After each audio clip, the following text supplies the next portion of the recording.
All right, class. First off, as always, good day. I'm glad you're here.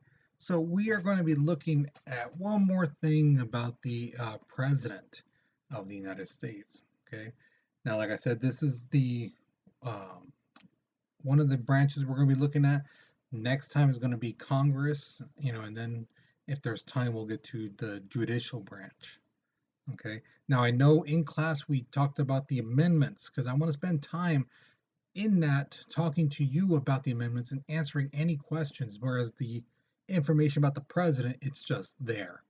And again, if you're really seriously about wanting to learn about the president, again, you can message me and things like that. We can talk and I can explain to you what the limits of the presidents are and things like that. And especially with this election coming up, if you're able to vote, you really should vote. You know, I'm not going to tell you who to vote for. That's your decision, but it is key. It's crucial, essential, even that you do go and vote. Okay. So let's go ahead and let's get started with this lesson. So, the objectives, of course, first off, analyzing the president having the power to veto. Okay, now I've mentioned this before, the term veto, especially that those of you guys who had me in U.S. history. I've mentioned the term veto quite a bit, so we're going to learn more about it. We're going to examine the significance of having the president the power to negotiate treaties with other countries and things like that. Lastly, we're going to create an argument on the extent of executive privileges of the president. Now, this seems like what you mean the president gets away with stuff? Yeah, the president does. They get little perks. And we're going to get into that, what exactly those perks are. And I'm not meaning financial, but rather like getting away with stuff. We're going to talk about that. So here is your warm up picture. I believe on there I put down, write down 2 or 3 things that you see. Okay. And just so that you guys get the word down, because I showed this picture last year and the year before, and a lot of students didn't know what that thing was called that the lady's holding. That's basically called, you can call it like a balance beam, you know. Uh, so a balance, you want to call it that too? Okay, either one. Um, so there you go. And the second question is, what do you think that this artist is trying to say about Lady Liberty, and as you look at the bottom, the Democrat Republican? What do you think that this artist is trying to say about the two, about politics and liberty, freedom? Okay, so let's go ahead and move on. But if you haven't finished writing, pause the video. But we're moving on in 3, 2, 1. So the president, along with other stuff, has the power to basically make treaties. And the thing is, the powers of the president is very vague. There's nothing that really says specifically what they can and cannot do. The wording is kind of loose in a sense that you can interpret that to mean whatever you want in a sense. But one of the powers that they do specify is the treaties. The president has the authority to negotiate treaties with other countries. Now, here's the kicker. This is part of that checks and balances to make sure that the president is doing what's best for the country, that Congress has to approve it by 2/3 majority. So it's not just a simple majority. Remember, simple majority is 50% plus one. This one is they have to have 2/3, right? So for every 3 senators, 3 assemblymen, they have to have 2 of them saying yes. Now, in the history of the United States, there have only been 2 treaties that have been basically denied. The first one, the Treaty of Versailles, that one was to end the World War One, and that was mainly because Woodrow Wilson wanted us to form a League of Nations, and the rest of the country was like, no, no, basically let the rest of the world deal with their own stuff. We got our own stuff to worry about. So yeah, that's really why they didn't agree to it. The second one was the SALT treaty, which SALT means Strategic Arms Limitation Treaty. This was during the Cold War when the United States and Russia were basically building an arsenal of atomic weapons. They were building as many weapons as they could. We were building as many weapons as we could, preferably like rockets and atomic bombs and things like that, nuclear weapons. But the thing is, that got denied in 1979, mainly because the president, Jimmy Carter, was seen as being weak against groups like the Islamic States and Ayatollahs and the Russians and things like that. So they kind of saw it as like oh, you're kind of selling out. You're not really helping us out. And how can we trust the Russians that they're gonna, cut back? So that's really why. So here's my first question to you. Why do you think it's important for Congress to approve the treaties? Why is it that so important? Why can't they just take the president at their word? You know. So again, remember what Congress represents. Yeah, that should give you a really good, helpful hint into answering this. What does Congress represent? Who do they represent? Okay. So give you a couple minutes. Actually, take as much time as you need. This is the video. All right. So pause the video if you're still writing, but we're moving on in 3, 2, 1. All right. So here's the thing. The president is authorized to propose legislation. So the president can say, I think this law should be a law, and they basically can give it to Congress, and Congress then votes on it. The president usually outlines their administrative agenda, at the State of the Union address. Now, this is usually done in the joint session of Congress every January. The president basically goes up, talks about how the country's doing and what things that the president plans to do, whether it's balance the budget or focus on renewable energy or whatever it may be. That's when they talk, is in January. Now, the president's veto power is an important check on Congress. Now, again, the president can reject a bill, which is going to be like a future law. He can reject it. You can say, you know what, I don't think that law is going to work. Axe it, bam. But here's the thing, Congress can override the president. Remember, the president is not a king. So just because they say no, that doesn't mean that it's gone. Congress can override the president, but the thing is, both houses, the Senate and the House of Representatives, have to vote a 2/3 majority. So let's say they do get that. They get the 2/3 majority. And the president's like, well, I want to veto it again. They can't. The president gets that one chance. And if the American people say, we want this, they're going to get it, regardless if the president loves it or hates it. Okay? That's how they go overstep the president. It's happened before. It has happened quite a bit of times. Okay, so again, the president is not all powerful, and just because he says no doesn't mean that the bill still can't pass. Now, there's a thing called a pocket veto. This is pretty unique because here's the thing. Congress is in session for an amount of time. All right, so let's say they're there for 100 days.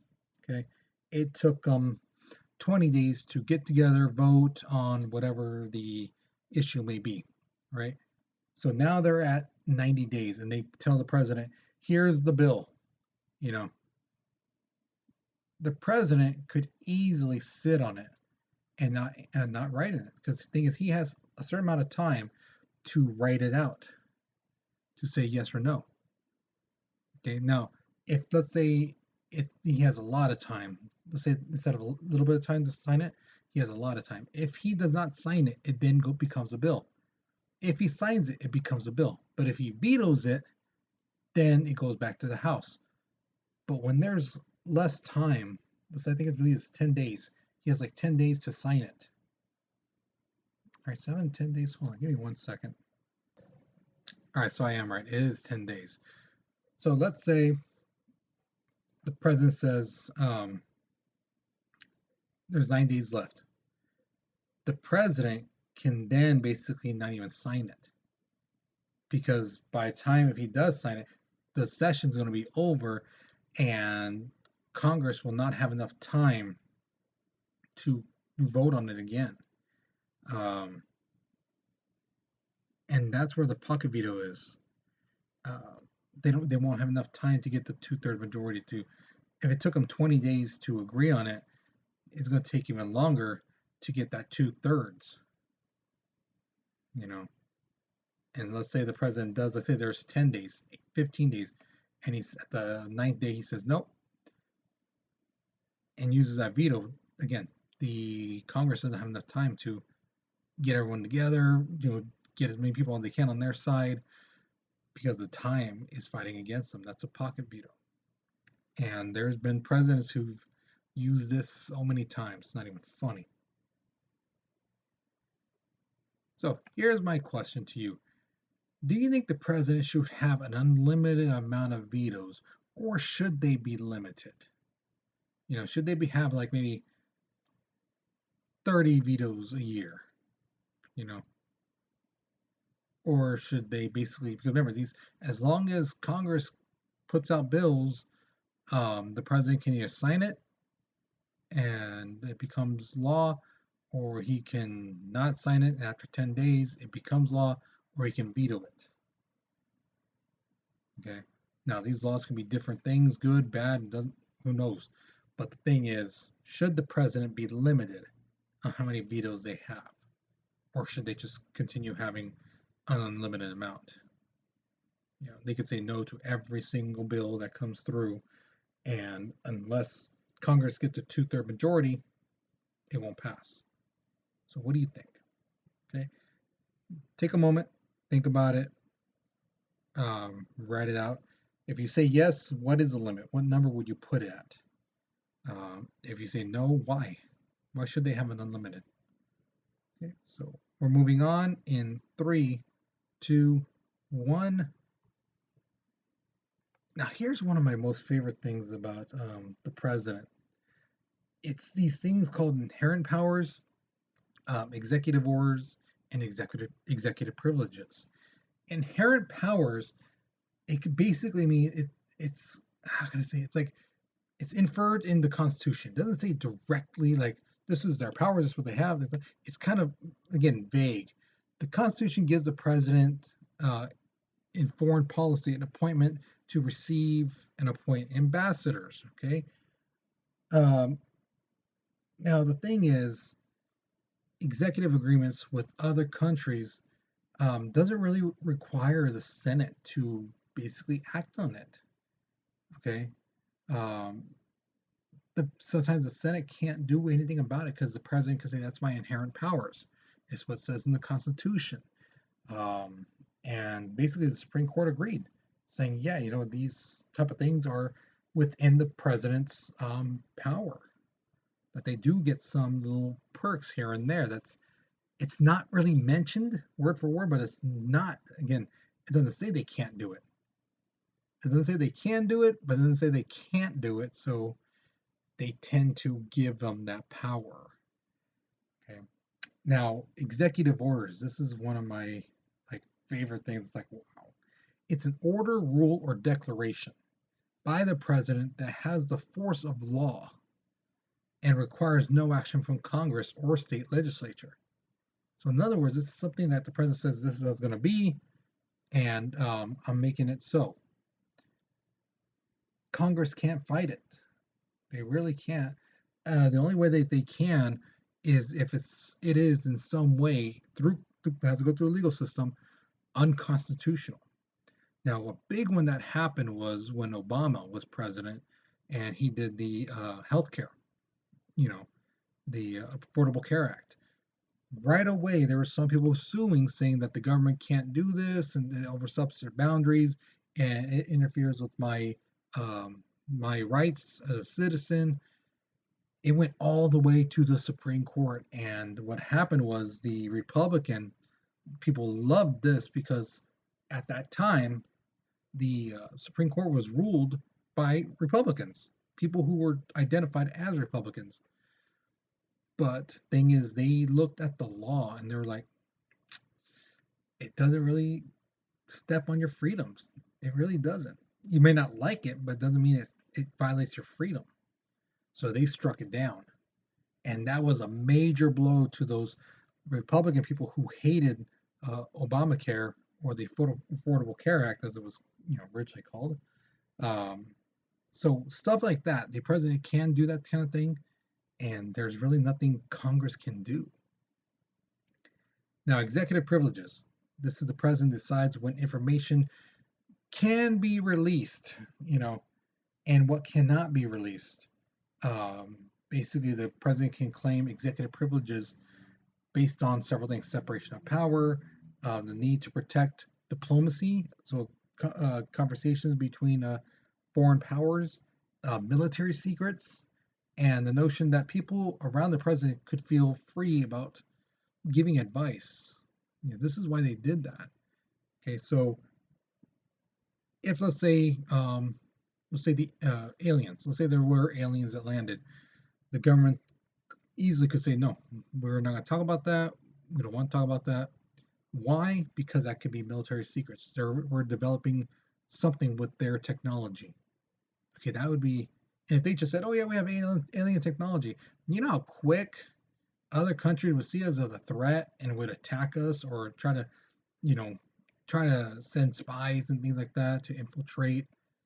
So that's why they kind of always very hush hush about things.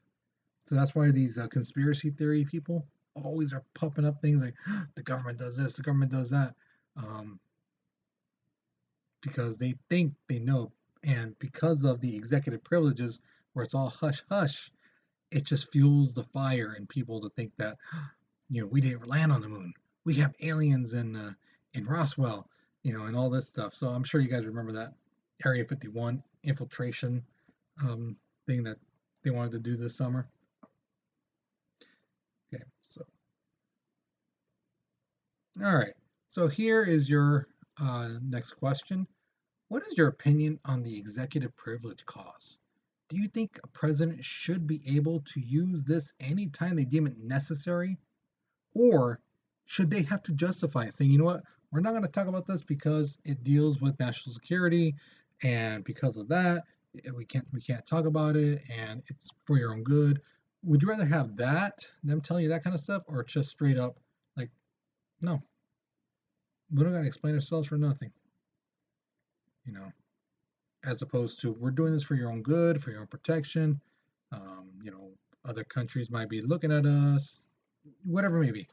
So should they have to explain themselves? Basically, yes or no. So go ahead, answer that. We're moving on in 3, 2, 1. All right. So here's the thing: the line of succession. Basically, when the president dies, the next person comes up in line. Um, as you guys know, that would be the vice president. So in this picture, John F. Kennedy is just killed. He's on Air Force One. He's actually like underneath the plane right there at this picture. And there's Kennedy's wife, you know, uh, standing right beside, you know, President Johnson. So it goes Vice President, Secretary of State, President Pro Temp of the Senate. So it'd be like the Speaker of the House, things like that. Um, as Secretary of State, Treasury, Defense, Attorney General, Secretary of Interior, Agriculture, Commerce, Labor. Basically, whatever department was created in succession, and like the next in line, that's how it drops. So right now, like the lowest person is I believe the Secretary of Homeland Security, because that's like one of the most newer um, departments that was created by the government. So they have that person's like at the bottom or very, very near the bottom. So here's my question to you, one of the last ones. Thing is, the president is basically the leader of their political party, whether it's Republicans or Democrats or whomever. But the thing is, their party wants them to do things that they may not want to do, things they think it goes against their beliefs. And it goes against their beliefs as a duty as president. Remember, the president's supposed to do what's best for the country, not what's best for their political party or what's best for themselves. So, my question to you is this: does the president's job as the party leader clash with their duties as president? And should there be more regulation on the president? Should there be somebody like in charge, looking at the president, making sure that they don't do something that's, oh, this is what your political party wants only. It's not what's best for the country. We're going to stop you on that. Should there be somebody doing that, to like step in, or should the president be trusted to um, go with their feelings and go with what's best for this country, or what they think is best for this country? Okay, so take a minute, write out your responses. We're moving on in 3, 2, 1. All right, so here is your exit ticket questions. First one, since the president has the power to veto, do you think Congress should have the power to veto executive orders? Remember, the executive orders, when he says, this is how it's going to be, I don't need the Congress's approval. Do you think that they should have the power to veto him? Like, no, we don't like this. Axe it. So what do you think? Do you think they should have the power? Or the second question, should the president have the power to negotiate treaties, or should Congress? Who should have the power to negotiate with foreign powers? And why do you think that? Should it be the president or Congress? And lastly, how much executive privilege should the president have and why? So how much should they be allowed to keep secret? What the little executive orders and like that. How much should they have as far as privileges? How much should they have as opposed to having none at all? Where would you put that boundary? None at all, or like all? Where would you have it? Okay. So that's this lesson. Hopefully you learned something new. Um, be sure you hit submit on the form, okay? Because some of you guys, it says you turned it in, but I'm not seeing anything. Some of you guys told me you turned in work. I'm not seeing it, and I can't find it. So if I can't grade anything if I don't know what I'm reading, or I can't see it. So be sure you're actually hitting the submit button, okay? But other than that, you guys take care and be safe.